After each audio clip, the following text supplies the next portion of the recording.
Hello everyone, welcome back to Nepal online school. तपाईहरुलाई Nepal online स्कुलमा फेरि पनि स्वागत छ। हामी आइडिबेस्ट लर्निङ प्लेटफर्ममा पढ्दै छौं र यो पढ्ने क्रममा चाहिँ हामी ग्रेड 10 को कम्पलसरी म्याथमेटिक्सको population growth and compound depreciation भन्ने च्याप्टर पढिरहेको छौं र अब हामीले यो पपुलेसन ग्रोथ कम्पाउन्ड डिप्रिसिएसन त सकाइसक्यौं अनि हामी पपुलेसन ग्रोथ चाहिँ पढिरहेको छौं र यसमा चाहिँ मैले तपाईहरुलाई क्वेशनहरु प्र्याक्टिस गराउँदै थिएँ र यसमा चाहिँ हामीले सर्ट क्वेशन आन्सरहरु हेरेको थियौं अहिलेको लागि। ल आज हामी यही कन्टिन्यू गर्छौं है त। ल सुरु गरौँ है त। यहाँनेर म क्वेशन लेख्न सुरु गर्छु, तपाईहरु पनि मसँगसँगै क्वेशन लेख्नु होला अनि हामी सुरु गर्ने है। ल के भनिरहेको छ क्वेशनले भन्दाखेरि the population of village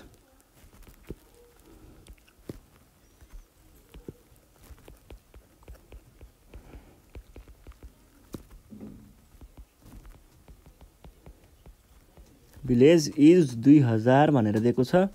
2 हैन यो 20000 हो। 20000 if the population growth rate of the village is 2% per annum, what will be the population after 2 years भनेर भन्छ। फाइन्ड इट रे है त। यसलाई पत्ता लगाउनु पर्ने छ। अब पहिला क्वेशन बुझौं। The population of village is 20000, त्यो ठाउँको पपुलेसन 20000 रहेछ। यी पपुलेसन ग्रोथ रेट भनेर हामीलाई रेट पनि दिइसकेको छ। What will be the population after 2 years, 2 वर्ष पछाडिको चाहिँ हामीलाई पपुलेसन पत्ता लगाउनु पर्ने छ। एकदम सोझो कुरा छ, केही पनि घुमाएको छैन है। पहिला गिवन कुराहरु लेखौं त। गिवन कुराहरु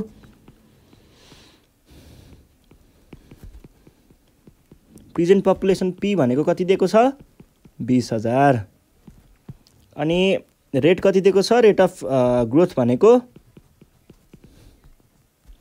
2% अनि टाइम T भनेको 2 इयर्स। अब हामीलाई देन वी नो, हामीलाई फर्मुला थाहा छ नि है। फर्मुला लगाउने है। पपुलेसन आफ्टर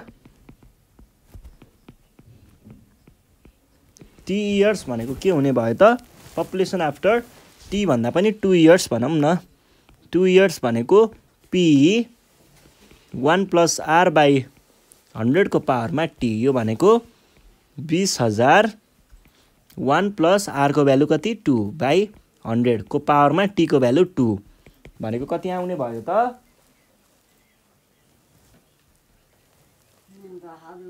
यो भनेको 2000 हैन 20000 1 + 0.02 स्क्वायर, यो भनेको कति आयो 2000 अनि 1.02 को square.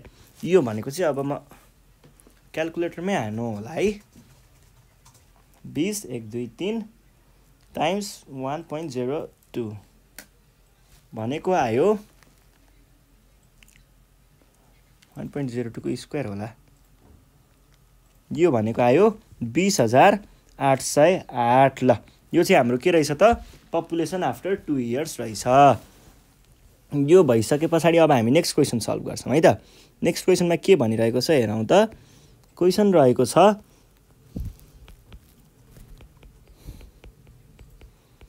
The population of a certain city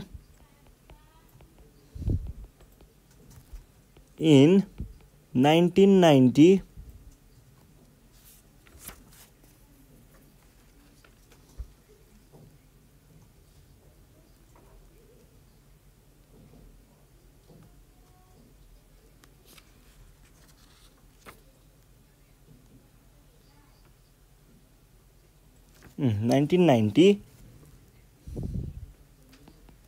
AD was 50,000 भनेर भनेको छ।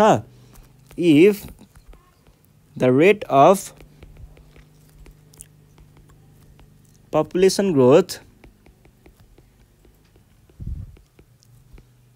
was 2%, what was the population of 1992 भन्छ find it। ल यहाँनिर चाहिँ केही कुरा बुझ्नुपर्ने हुन्छ है। पहिला सुरुमा त गिभन कुराहरू लेखौँ। गिभन कुराहरूमा कुरा गर्नु पर्दाखेरि पपुलेसन 1990 भनेको कति दिएको छ? पी भनेको 50,000। रेट कति दिएको छ?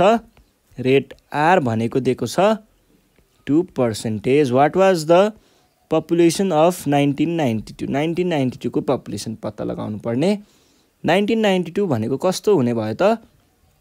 अब यहाँनिर के हुन्छ भन्दा 90 यो भयो 1990 91 92 है। यो अन्तराललाई हामीले 1990 भनिन्छ। यो 1991 भयो र यो 1992 भयो है। हेर्नुस् है, अब क्वेसन सोद्धाखेरि केही भनेको छैन भने सोझो हिसाबले 1992 माइनस 1990 भन्नुहोस्। 2 इयर्स आउँछ, टी को भ्यालु 2 राख्नुहोस्, टी इक्वल्स टु 2 राख्नुहोस्। तर यदि क्वेसनले के भन्दैछ यहाँनिर 1990 नभनिकन एट द स्टार्टिङ अथवा बिगिनिङ अफ भन्यो यहाँ, अनि यहाँनिर इन्ड अफ 1992 भनेको भए के हुन्थ्यो हेर्नुहोस् त। 1990 को जनवरीदेखि स्टार्टिङदेखि यहाँसम्म 1 वर्ष 2 वर्ष, अनि 1992 को इन्ड भनेको के हो? डिसेम्बर होइन त? भनेपछि यहाँसम्म 3 वर्ष, 3 वर्ष काउन्ट हुने रहेछ है। र त्यही कुरालाई फेरि यहाँनिर स्टार्टिङ नभनेर यहाँनिर इन्ड भनिदिएको थियो भने, इन्ड अफ 1990 भनेको थियो भने के हुन्थ्यो हेर्नुहोस् त। यो 1990 को इन्ड भयो डिसेम्बर, 1 वर्ष 2 वर्ष, 2 वर्ष काउन्ट हुन्थ्यो है। अनि यदि यो ठाउँमा चाहिँ क्वेसनले इन्ड अफ 1990 अनि स्टार्टिङ अफ 1992 भनेको भए हेर्नुहोस् त, इन्ड भनेको यो भयो डिसेम्बर, स्टार्टिङ अफ 1992 भनेको यो पोइन्ट भयो भनेपछि 1 वर्ष मात्रै काउन्ट हुन्थ्यो है। यो कुरा ख्याल गर्नु पर्यो। र टाइम भनेको कति भयो? सोझो हिसाबले घटाउने 2 इयर्स आउँछ है। यो भइसके पछाडि अब हामीलाई population 1992 is equals to P1 plus R by 100 को पावरमा T। यो भनेको के हुने भयो त? P भनेको 50,000 भयो, अनि 1 प्लस R को भ्यालु 2 बाई 100 को पावर T भनेको 2 कति आयो त? 50 1 2 3 अनि 2 बाई 100 भनेको प्लस 0.02 को स्क्वायर। यो भनेको कति आउने भयो त?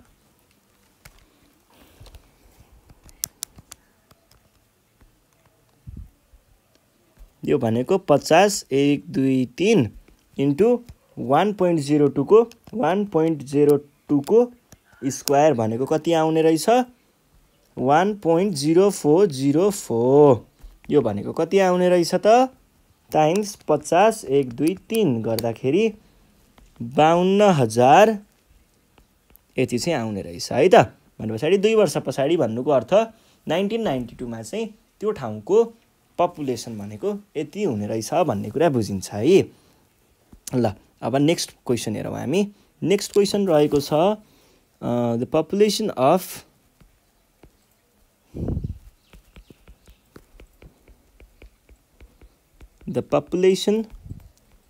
a city at present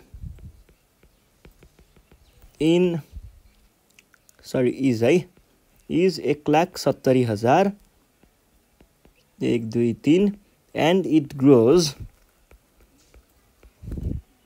at the rate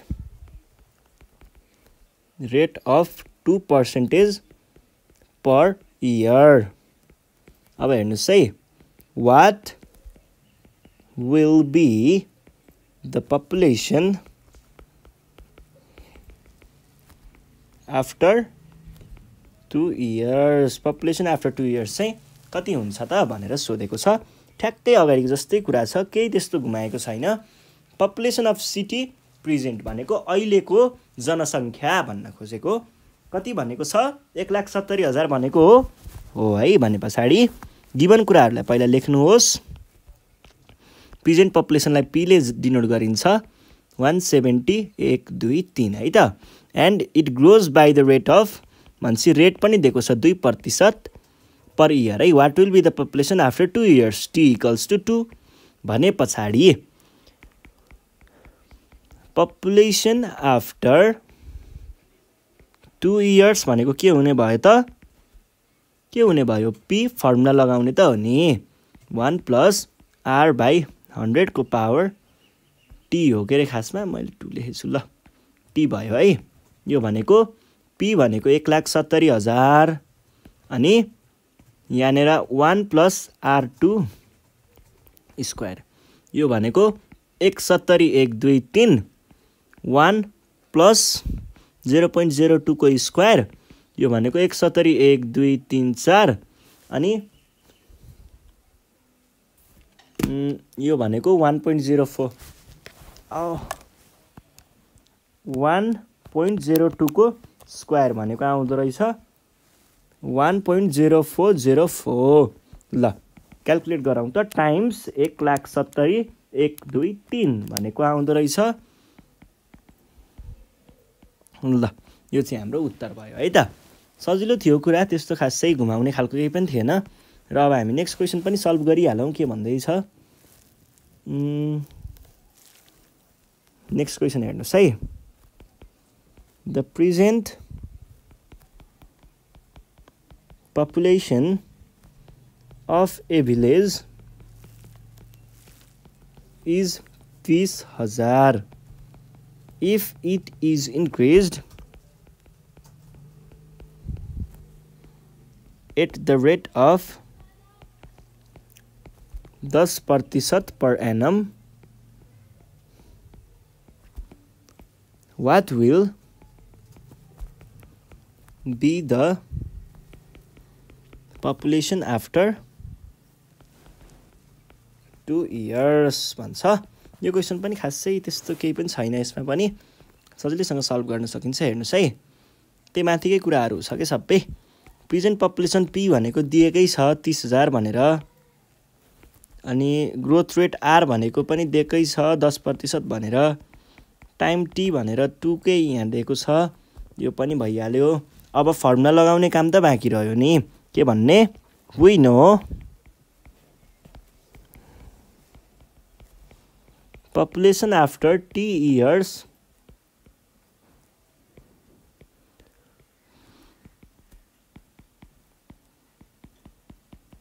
r by 100 को पावर 2 भन्दा नि t भनौँ एकछिनको लागि। अब p को भ्यालु कति, p को भ्यालु 30,000, 1 प्लस r को भ्यालु 10 by 100 को पावर 2, यो भनेको कति भयो त 30,000, 1 प्लस 0.1 भनेको कति हो 1.1 को स्क्वायर, यो भनेको कति आउँछ म हेर्छु है त। 1.1 को स्क्वायर टाइम्स 30 1 2 3 36,300 है त। र यो नै हाम्रो के थियो त सोलुसन थियो है। ल अब हामी योभन्दा नेक्स्ट क्वेसन हेरौँ। नेक्स्ट क्वेसन पनि यस्तै नै छ, त्यस्तो गाह्रो केही पनि हुँदैन के, सजिलै हुन्छ।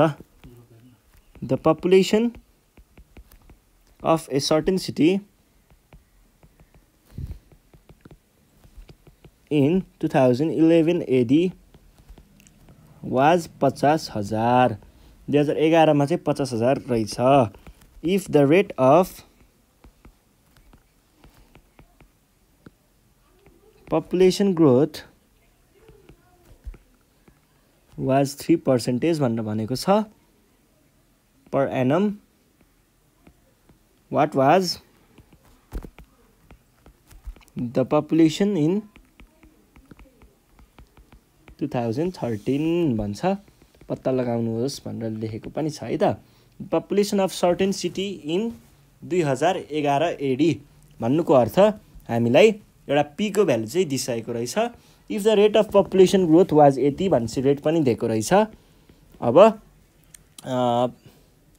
पपुलेसन इन 2013 को चाहिँ हामीलाई पत्ता लगाउनु पर्नेछ। 2011 र 2013 मा कति वर्षको डिफरेन्स हुन्छ त? 2 वर्षको डिफरेन्स हुन्छ नि है। भने पछाडि पपुलेसन पनि दिएको रहेछ, रेट पनि दिएको रहेछ, टाइम पनि दिएको रहेछ। अब पपुलेसन निकाल्न केही गाह्रो हुन्छ त? हुँदैन नि है। पपुलेसन कहिलेको? 2011 को। p भनेको कति दिएको रहेछ? 50,000। टाइम t भनेको कति दिएको रहेछ? टाइम t भनेको 2013 र 2011 को डिफरेन्स 2 वर्ष भयो। अनि हामीलाई रेट दिएको छ। रेट कति दिएको छ त? 3%। सो वी नो, हामीलाई के थाहा छ त? पपुलेसन 2013 भनेको के हुन्छ त? p1 + r/100 को पावर t। यो भनेको p1 + r भनेको 3/100 को पावरमा t भनेको कति भयो? t भनेको 2। यो भनेको कति आयो त? p को भ्यालु छ 50,000। 1 + 0.03 को स्क्वायर। यो भनेको डाइरेक्ट क्याल्कुलेट गरिदिएँ है। 50,000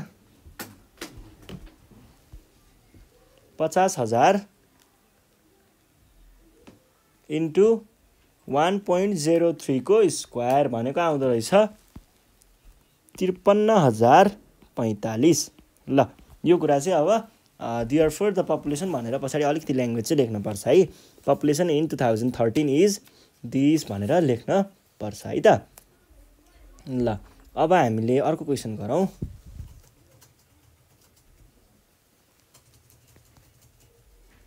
ल है त, यहाँनिर अलिकति दामी खालको क्वेसन छ।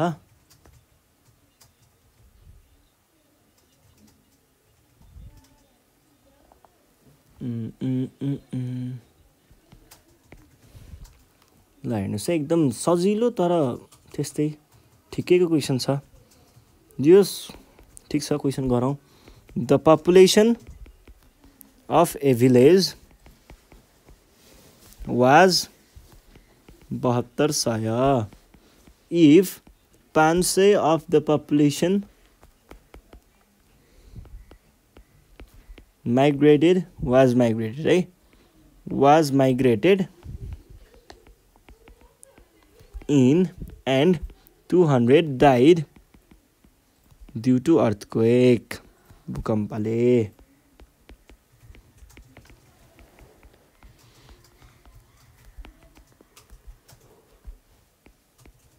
Within a year, what would be population of the village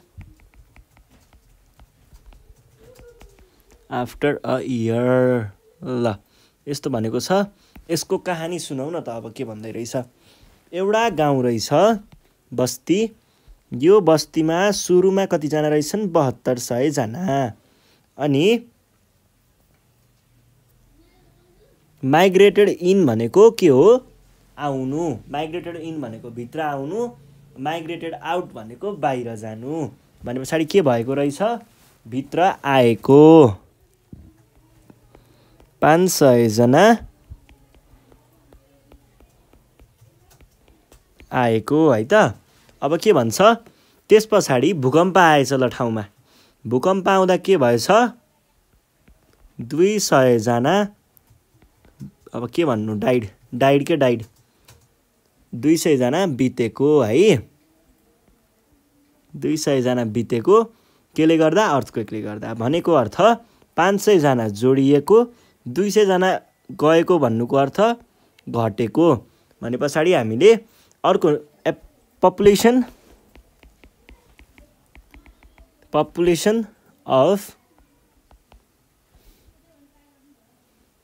after 1 year भनौँ न।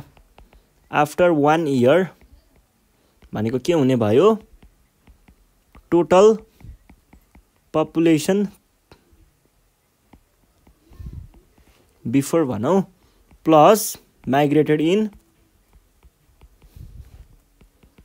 माइनस डेड्स भन्दाखेरि कति डेड्स भन्ने कि होइन यस्तो नभनौँ होला पिपल डाइड चाहिँ भनौँ होला है मिलेन नमिलेन ल टोटल पपुलेसन भनेको कति भयो 7200 मा माइग्रेटेड इन भनेको 500 मा माइग्रेटेड डेड भनेको यति भयो अब 7200 मा 500 जोड्दा 7700 7700 मा 200 घटाउँदा 7500 र यो नै हाम्रो के हो त एन्सर हो है त ल सजिलैसँग सल्भ भयो त्यस्तो केही थिएन ल आज हामीले यति नै गर्छौँ योभन्दा आउने सिरिजमा चाहिँ हामीले कस्तो खालको क्वेसन सल्भ गर्छौँ भन्दाखेरि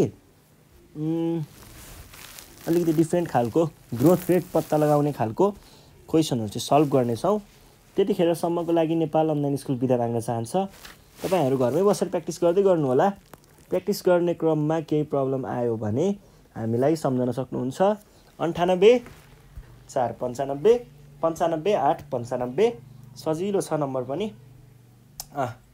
यो नम्बरमा कन्ट्याक्ट गर्न सक्नुहुन्छ अथवा आफ्नो प्रब्लमहरूको फोटो खिचेर एटलिस्ट 7 to 10 होइन नामसाम लेखेर हामीलाई वाट्सएप कि त भाइबर पनि गर्न सक्नुहुन्छ हामीले त्यसको स्पेसल भिडियो बनाएर तपाईँहरूलाई दिनेछौँ है त यति भन्दै नेपाल अनलाइन स्कुल बिदा माग्न चाहन्छ धन्यवाद।